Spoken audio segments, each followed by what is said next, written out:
Le 1er septembre 1939, l'Allemagne attaque et envahit la moitié ouest de la Pologne, l'autre moitié étant envahie par l'URSS. Le 3 mars 1941, les 15 000 juifs de Cracovie doivent quitter leur domicile dans le quartier juif de Casimir. Ils vont dans le ghetto, sur l'autre rive de la Vistule, dans un quartier vidé de ses 5 000 habitants polonais non juifs.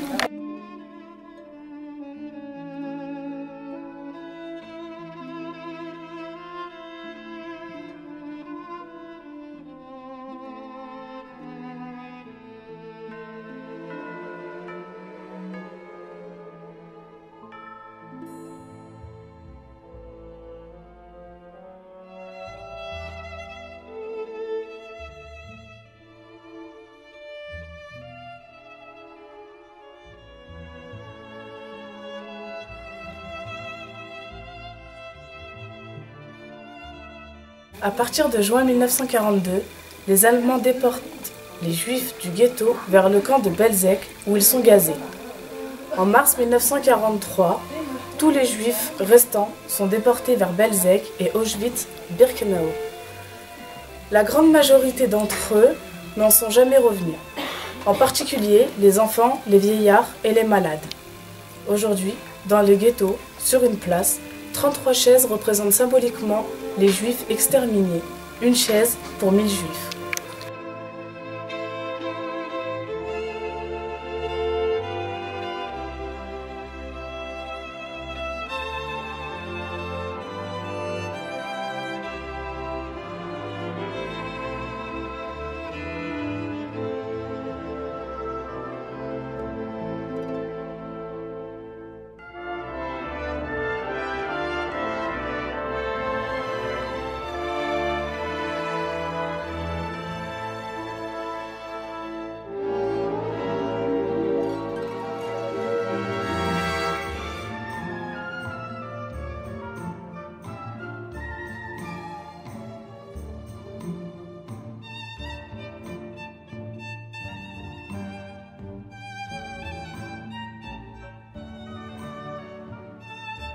Vu de Auschwitz, de Birkenau avant le séjour. Je savais qu'il s'agissait de 2 camps de concentration se situant en Pologne et dans lesquels étaient les Juifs pour y travailler. On a également appris que c'était des camps de concentration ainsi que d'extermination où pour la plupart c'était des Juifs qui étaient déportés. Que c'était des camps de travail pour les Juifs et que les jeunes enfants à leur arrivée étaient tout de suite gazés à leur arrivée avec le train.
C'est à cette gare qu'ils arrivent, qu'ils viennent de n'importe où. Ils y arrivent après des jours et après des nuits, ayant traversé des pays entiers. Ils y arrivent avec les enfants, même les petits, qui ne devaient pas être du voyage. Ils ont emporté les enfants parce qu'on ne les sépare pas des enfants pour ce voyage. Ceux qui en avaient ont emporté de l'or parce qu'ils croyaient que l'or pouvait être utile. Tous ont emporté ce qu'ils avaient de plus cher, parce qu'il ne faut pas laisser ce qui est cher quand on part au loin. Tous ont emporté leur vie. C'était surtout sa vie qu'il fallait prendre avec soi. Ils attendent le pire. Ils n'attendent pas l'inconcevable. Et quand on leur crie de se ranger par 5, hommes d'un côté, femmes et enfants de l'autre, dans une langue qu'ils ne comprennent pas. Ils comprennent au coup de bâton et se rangent par 5, puisqu'ils s'attendent à tout. La gare n'est pas une gare, c'est la fin d'un rail. Ils regardent et ils sont éprouvés par la désolation autour d'eux. Ils voudraient savoir où ils sont. Ils ne savent pas que c'est ici le centre de l'Europe. Ils cherchent la plaque de la gare. C'est une gare qui n'a pas de nom. Une gare qui pour eux n'aura jamais de nom. Qu'as-tu appris pendant la visite des camps? Qu'il se situe en Pologne, qu'il a été créé en mai 1940 et qu'il y a une estimation de 2,5 millions de personnes dessus. Les enfants et les femmes sont séparés des hommes. Il y avait plusieurs lits de 3 étages, dont un étage est comporté 8 personnes.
Il n'y a qu'un choix, la vie ou la mort. Il n'y a qu'une sanction, la mort. La mort si vous ne courez pas assez vite. La mort si vous ne comprenez pas un ordre, une insulte. La mort si vous ne tenez pas debout pendant 5 heures dans le froid, dans la nuit. La mort si vous prenez froid. Prendre froid, quelle expression cocasse. Nous sommes dans le froid. Nous sommes du froid, des blocs de glace. Exprime une émotion ressentie avant, pendant et après la visite des 2 camps. Avant la visite des 2 camps, j'étais très stressée parce que je ne savais pas ce que j'allais voir. Pendant la visite du camp, j'étais très oppressée et après la visite, je me suis mis dans les personnes qui ont vécu dans l'horreur et dans le mensonge. Donc avant la visite, je me suis renfermée sur moi-même et je me suis mise à l'écoute du guide. Pendant la visite, je me suis sentie coupable de tous ces actes que certaines personnes ont fait. Et après la visite, j'ai ressenti un sentiment de dégoût et d'incompréhension. Au début, j'appréhendais ce qu'on allait voir. Pendant, je me suis renfermée sur moi-même pour se mettre à la place de ces personnes. Et à la fin, j'ai ressenti du dégoût. J'étais dépitée. Maman, c'est moi ta mounette. Oh maman, si tu savais que 2 fois j'ai rêvé que je rentrais. Mais cette fois c'est vrai. C'est vrai puisque je te touche, que je touche ta main. Le bonheur coule en moi jusqu'au bout de mes doigts. Je me sens chaud et doux partout. Et je me réveille avec la main de René ou la main d'Agnès dans la mienne. Indique le moment, l'image la plus marquante de la visite des camps et précise pourquoi. L'image la plus marquante pour moi est la photo prise lors de l'incinération des personnes en plein air, qui montre l'intensité des horreurs commises là-bas. L'image la plus marquante pour moi, c'est la tonne de cheveux qu'il y avait. C'est là où qu'on s'en rend compte vraiment qu'ils étaient là il y a 70 ans et ils seront là à jamais. Pour moi, le moment le plus marquant, ça a été lors des douches des chambres à gaz. On a pu voir les traces sur le mur. Moi, il y a plusieurs images qui m'ont marquée. Il y a eu tout d'abord celle avec les cheveux, les vrais cheveux en fait, qui nous montre bien que c'est des faits réels, en fait, c'était à eux. Et celle avec les griffes sur les murs qui nous montre l'intensité de l'horreur, en fait.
Pourquoi elle et pas moi?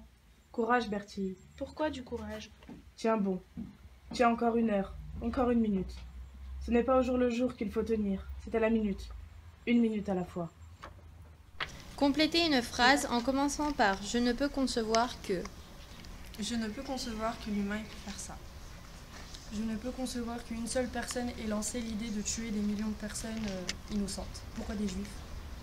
Je ne peux concevoir qu'on tuait les juifs juste parce qu'ils étaient juifs. Je ne peux concevoir que les SS aient pris de telles photos dans de telles conditions. Je ne peux concevoir la déshumanisation et la négation de l'être humain. Je ne peux concevoir que l'extermination soit organisée à grande échelle.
C'est pourquoi les journées sont si longues.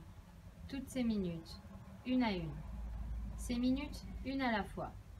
Vous avez déjà observé 1 minute de silence dans une cérémonie? C'est long, 1 minute. Ici, chaque journée se décompose dans toutes ces minutes. Et pendant chacune de ces minutes, il faut être sur le qui-vive sans jamais de relâche. Pour parer un coup, pour ne pas tomber. pour s'obliger à bouger les orteils dans les godasses, sinon ils gèleront. Pour garder sa tête, pour garder sa mémoire. Qu'est-ce que cette visite a changé pour toi? Enrichir sa culture et, entre guillemets, une chance de visiter le camp. Pour moi, ça m'a fait prendre conscience qu'on avait une chance d'avoir une vie comme ça, sans vivre dans la peur constamment. Pour moi, elle a changé la vision des choses. On est toujours à se plaindre pour des broutilles, alors que eux avant faisaient tout avec rien et que nous on fait rien avec tout. Le matin on veut mourir, le soir on a peur. Quelle devrait être la signification d'Auschwitz pour la génération future? Auschwitz devrait être pour la génération future un exemple à ne pas reproduire et il faudrait retenir qu'on doit vivre avec ce que l'on a. D'après moi, Auschwitz, ça doit être une leçon de vie. Que déjà, tout d'abord, le racisme, c'est pour moi la principale cause de tout ce qui s'est passé, en fait. Et que tout cela ne doit jamais se reproduire. Pour moi, la signification de Switch pour la génération future, ça doit être une prise de maturité. Parce que tout ce que ces gens ont vécu, c'est horrible et ça devrait nous faire réfléchir. Pour moi, Switch devrait être une leçon de vie.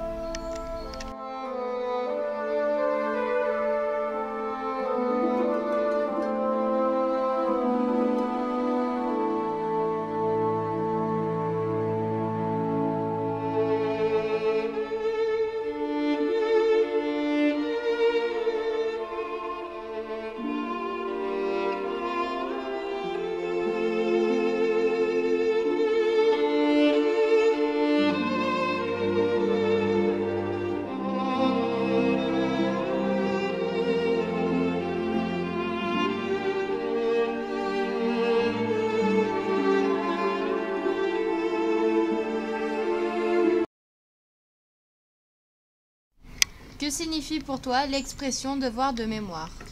Il est important de se rappeler de l'horreur qui a été infligée à des innocents. Il faut se souvenir des personnes qui ont été tuées, garder en mémoire ce qui s'est passé. Et rendre hommage aux victimes et ne pas oublier ce qu'ils ont vécu lors des déportations. Parce que je reviens d'où nul n'est revenu. Vous croyez que je sais des choses. Je ne sais que les évidences. La vie, la mort, la vérité. Je reviens de la vérité. Car là-bas, tout était vrai. Tout était vrai de vérité mortelle. Visiteur, observe les vestiges de ce camp et médite. De quelque pays que tu viennes, tu n'es pas un étranger. Fais que ton voyage n'ait pas été inutile, que n'ait pas été inutile notre mort. Pour toi et pour tes enfants, que les cendres d'Auschwitz aient valeur d'avertissement. Fais que le fruit horrible de la haine, dont tu as vu ici les traces, ne donne pas de nouvelles semences, ni demain, ni jamais. Tu rentreras, Gina. Je veux m'en persuader. Si tu cesses de croire au retour, tu es perdue. J'y crois malgré tout. Mais je te conjure, si tu rentres, toi, dis la vérité à mon père. Ne lui cache rien. Il faudra dire la vérité même au maire. Je le ferai parce qu'il le faut, parce qu'il faut bien que la vérité se sache. Nous aurons eu la force de la vivre. Pourquoi les autres n'auraient pas la force de l'entendre? Les textes sont extraits de Qui rapportera ces paroles de Charlotte Delbo et de Si c'est un homme de Primo Levi.